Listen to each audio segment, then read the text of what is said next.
Hey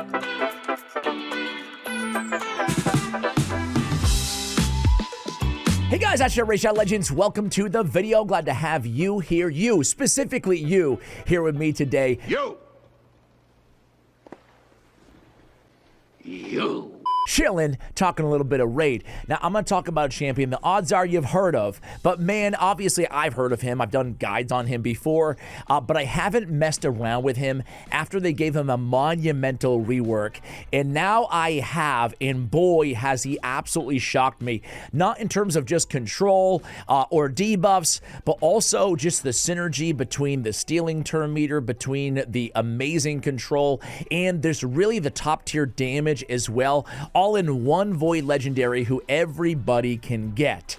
I think I'm going to have a silhouette on the thumbnail. Anybody have any ideas who I'm talking about here? It's really not that hard. We actually have free, speaking of free legendaries, Supreme 6 can get new accounts, Supreme Galek, right? But he's not here what we're talking about. We're talking about Yakarl.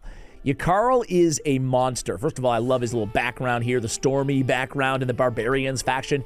They need to do that more. But Yakarl the Scourge is a champion that everybody can get from your clan shop, right? So market is the clan shop. Yeah, it is in the market. I still never go to the market. Do you guys go to the market now that they've aggregated all the shops there? I still don't go to the market. I was going to go clan, and it's still there too. Clan shop.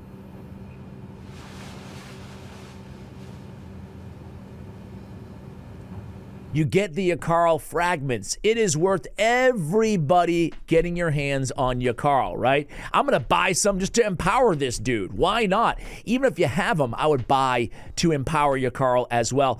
I mean, he is the real deal. Now, they gave him a big buff a year or so ago. Maybe even 2 years ago. Man, time flies in Raid Shadow Legends. And they did a hell of a job with it, right? First of all, really high base attack. This guy can nuke. He's got 2 moves that have a godlike damage rating on hellhades.com. And on the A1, he's got a freeze. He didn't used to have freeze. Moreover, he has an ignore defense against targets under freeze, which he has on his A3 as well. So really hard-hitting Axe of All Winter ability. You love to see it. By the way, before his buffs, he had they basically, on the Axe of All Winter, for example, they went and they changed the freeze. They doubled it from 20 to 40% chance. They added the ignore defense as well. And then on the A2, they added a ignore 50% of target's defense under the freeze, which is big on a big damage ability already. And then the A3 Glaciate, man. My man can smack with this ability. And they made it a nice, easy, dependable freeze. You used to have to kill an enemy to get freeze on all enemies. It was a single target. It was trash. It was trashola. But now it's big money, control, damage, and irresistible if they have 75% or more turn meter. This is an AoE freeze, 75% chance, 100% against targets with 75% or more turn meter, which is fantastic for the arena as well. Can't be resisted by targets with 75% or more turn meter. On the A2, he brings a decreased speed and a freeze, but he's stealing 100% of the target's turn meter and placing the increased speed on this champion. So a decreased speed, my favorite debuff in the game, an increased speed on himself, an ignore defense if they're under a freeze from his A3 ability or somebody else on your team, and the 100% turn meter fill. Yes, please. Yes, please, sir. May I have another? That is a money ability. It's really good. Lord of Ice passive. Increases champions, the damage inflicted by 10% for each champion in the battle under the freeze debuff. That's permanent. Also decrease the damage just champion receives by 10% each time for each freeze buff. Yeah, if I could read, it'd be awesome. One of these days I'll learn how to. It's challenging here. Also decrease the damage this champion receives by 10% for each champion in battle under freeze debuff. So 40% damage mitigation, maybe 50% against wave content. Same thing in terms of escalating damage. That's big damage for certain. Active effect on a 3-turn cooldown, unkillable on this champion for 1 turn whenever they kill an enemy under freeze. Check out these multipliers, guys. They give them a 4 out of 5. Just getting a Void Legendary that's accessible, that's farmable, freeable. I hate this part of the business. In the game is awesome to begin with. But look at his area rankings, man. You guys can use this dude. My favorite areas are Arena, Dark Fae, Ice Golem, Frost Spider, anywhere you have to encounter freeze, and Fire Knight hard, because he's got freeze, which turns into control against the Fire Knight as well. So he doesn't have a lot of multi-hit action. He has a 2-time hitter on his A1, a single on his A2, and a single on his A3. He won't help you getting that shield down, but once the shield is down and Fire Knight hard, he's going to be a great control option for you with that freeze in his kit on his A1 as well as his A3. Really solid. Keep in mind, each hit has that 50% chance of placing a freeze when booked. Each hit, that's great. It's great in the arena for control as well. Speaking of the arena, a 1.8 godlike damage rating on his A1, that's a 2-time hitter. A 6 godlike rating with the potential of ignoring 50% of target's defense on his A2, and then a 3.8 for another godlike damage rating. Actually, I lied. I said he has 2 godlikes. My man's got 3 godlikes. Hell yeah. Hell yeah, Yakarl. All right, so how did I have him built today? Well, listen, you can build this dude like super basic, savage gear, perception gear, pinpoint, feral, but I ran them in the double, the double whammy, right? It's still probably my favorite all-around build for a nuker and an arena nuker with no failsafe for preempts their death with an unkillable. He does have an unkillable mechanic, but he needs to kill somebody for it. Did I even read that earlier? Where is the, oh, there it is. Oh, I did read it. It's part of his passive, my bad. Whenever he kills an enemy under freeze, right? Which is great because he's got freeze all over the place. We've already talked about this. Ash, get back to the point, man. Get back to the build. Ash, stay with it. Stay with it. All right, so Yakarl. Well, how do we have him built? We have him built again in the Stone Skin Lethal, Stone Skin, and Savage. That's my favorite build for this champion. However, you can get a buy, especially progression, depending on when you get this champion, right? You can really focus on him early on in the game, get those clan points that are available through all kinds of activities, such as Hydra Clan Boss, Hydra Clash, I should say, Clan Quests, obviously, as well as Chimera Clash. So, there's more and more ways that they're often adding to the game where we can get our hands on those clan coins or whatever the hell they're called to get Yakarl, and then continue going after him even if you summon him just to empower, as we already mentioned. So we could also run him in perception gear, right? In the early game, accuracy, some speed. You can use him as a control. Ideally, you want him going first because of that A3 ability. We have Soul Reap on him as a blessing in today's video. We have the Molten Death Bell. I love this relic, man. Really nasty rare relic. Whenever this where his turn meter increases, I can't read and I can't speak. Oof.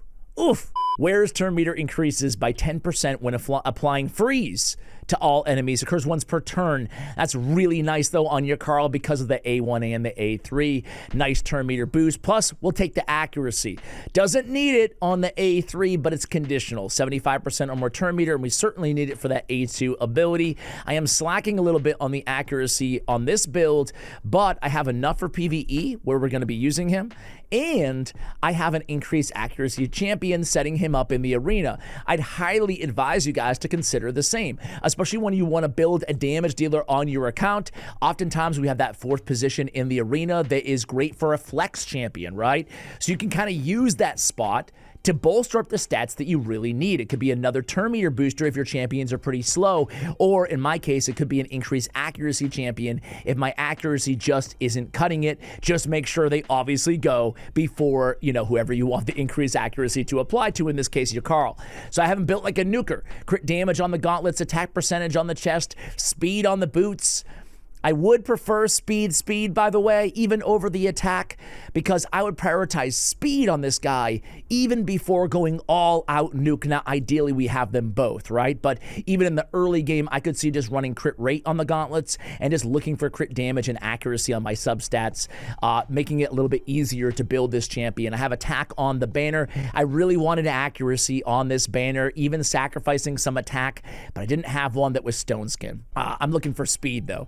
You want them fast for that go first move. You want to go first with that A3, and you want to go before the opponents have taken their turn. Thus, their turn meter will be, over 75% easily in the arena. Crit damage on the amulet. We want to get that crit damage, but I need to farm Phantom Shogun. I'm out of my powder. I'm always out of powder. I'm a powder spender. I'm a powder holic. I'm just powdering all the time, and I start rage powdering. It's powdered sugar. It's delicious. I want my stats, and I get all the way to 9, and I'm an idiot. Anyway, you already knew that. If you've been watching this channel for any amount of time, I have attack on the ring. I already told you about the blessing. I already told you about the relic. Masteries really quickly here on Yakarl. We have him built to be an arena nuker here. We have Ruthless Ambush. I definitely want to pick up Opportunist over Cycle of Violence on my build, or both of them if you want to kind of get in here and go kill streak, and then end with Helm Smasher. We want that ignore defense because of his godlike damage ratings. I went for the support tree, and I picked up all of the accuracy abilities there on the support side of things. Master Hexer obviously won't work with freeze, but it certainly will work with his decreased speed that he has on that A2 ability. All right, guys, let's go ahead and go into battle. Let's start really quickly in the arena, right? I am in Platinum Arena, and let me tell you guys, Platinum Arena has never been more difficult. I mean, look at these teams. I'm recording this early in the week, so yeah, the teams are a little bit easier, but that's fine. We have him on a nice, not free to play when he's +3, +4 empowered, but a more accessible squad here with Arbiter and Skeletor. That's right. Oh, they went first, but I cut him. Okay, so what do we want to set him up with, right? Increase attack and increase accuracy. So you could use like a Yoshi the Drunkard or an Arbias if you have her and get both of them in one champion, but we're going to split it up here. We get that turn meter boost as well. Skeletor's going to come in. He's going to, I like Skeletor. I don't love Skeletor. I feel like I was too harsh on Skeletor, and I've said that a few times. Begone Fool's a nice move. Increase accuracy and decrease turn meter on the enemies. Really solid. Get in there, steal a Buffaruski. Sure, sounds good. That's right, I did say Buffaruski. All right, we're going to go. Oh, no. Oh, no. All right, well. Oh, and we lose it. Oh, I was so close. Oh, my word.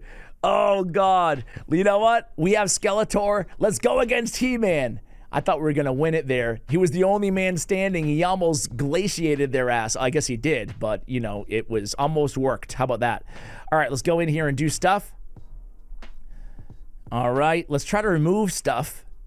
Oh, actually, great job. All right, so we're just going to go in. So this is really cool. He's Void Affinity. So with this A2 ability, we can pick who has the highest turn meter on the enemy team, and we can go in there and steal it, right? And if they're under freeze, even better.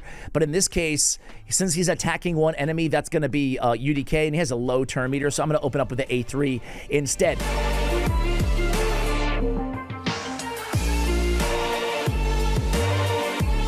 Really nice damage, and check that out. We didn't kill anybody, which is unfortunate, but he did a hell of a lot of damage, and he froze him.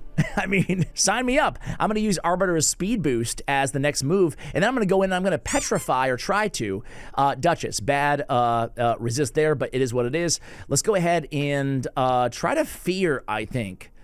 Let's try an A1 fear. Oh, it goes to UDK. I'm such a dum-dum. All right, let's just AoE here. Maybe kill He-Man? Sure. Sure, she goes A2, that's fine.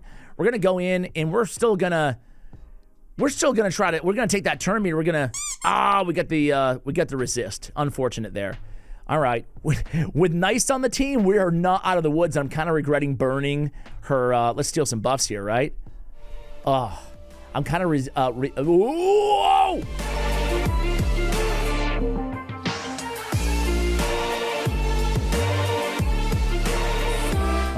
Okay. Maybe I'm biting off more than I can chew here, right? I kind of want to get revenge, though. I kind of want to get revenge against this team. Let's try it again here. All right, then we're going to run into some other areas. Hey, still, these are really beast mode teams, and I'm rocking Skeletor here. So I show you the wins, I show you the losses here, guys. But I think you get the point, right? Now, I don't like that he cuts in line right there, but let's try to get the dub. Oh, yeah. Oh, yeah, Yakarl. He gets revenge, baby. He gets revenge. That's what I'm talking about. We're back in Platinum.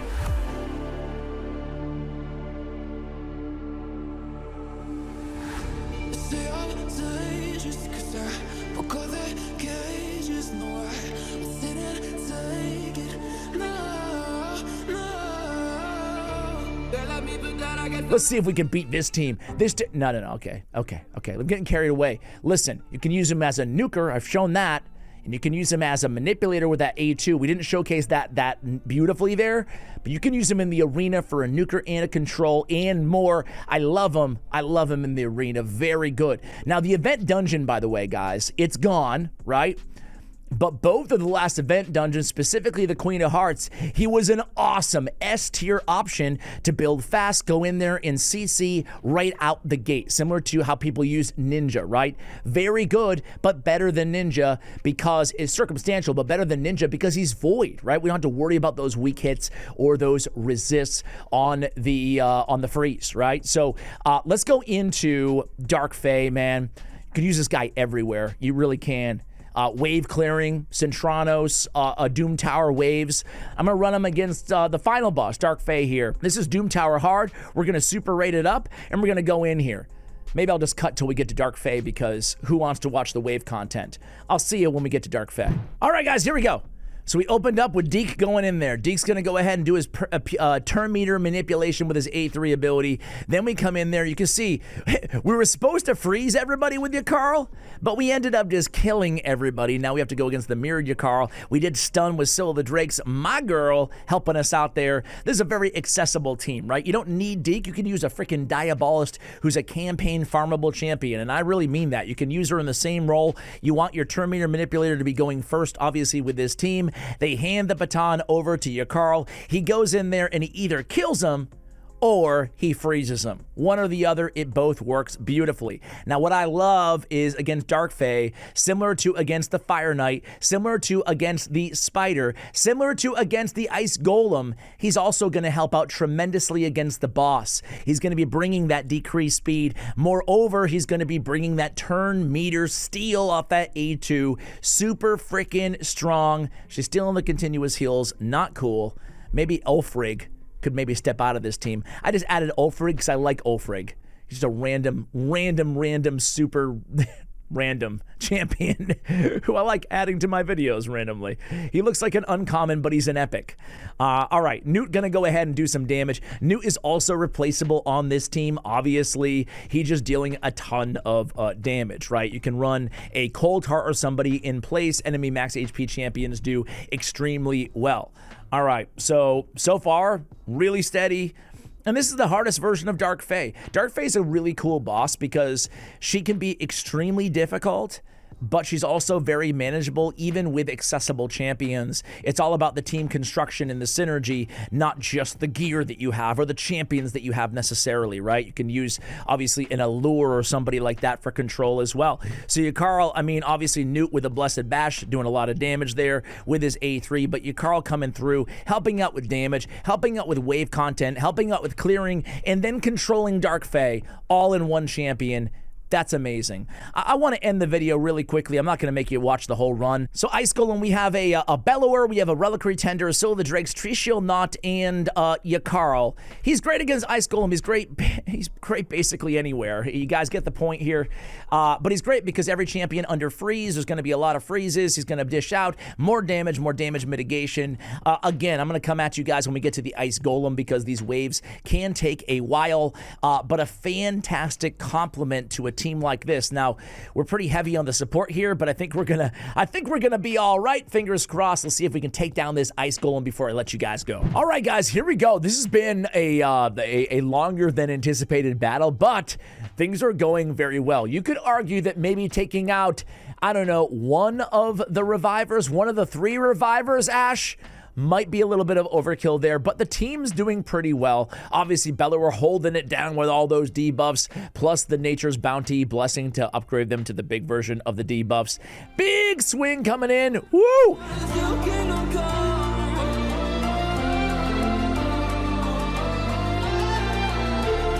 Hey, maybe the revivers did help out, right? We have 1, or actually 2 still standing, Tree Shield Knot and Scylla the Drakes.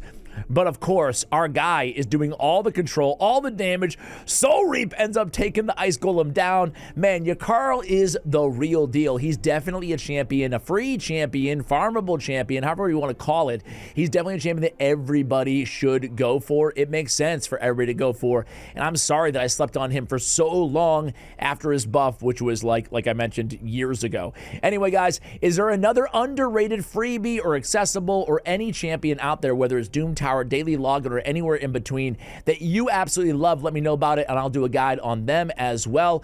Thanks for watching until the end of the video. Much love, and as always, take care, guys. By the way, 6 million damage there. Not too bad, Yakarl. Take care, guys.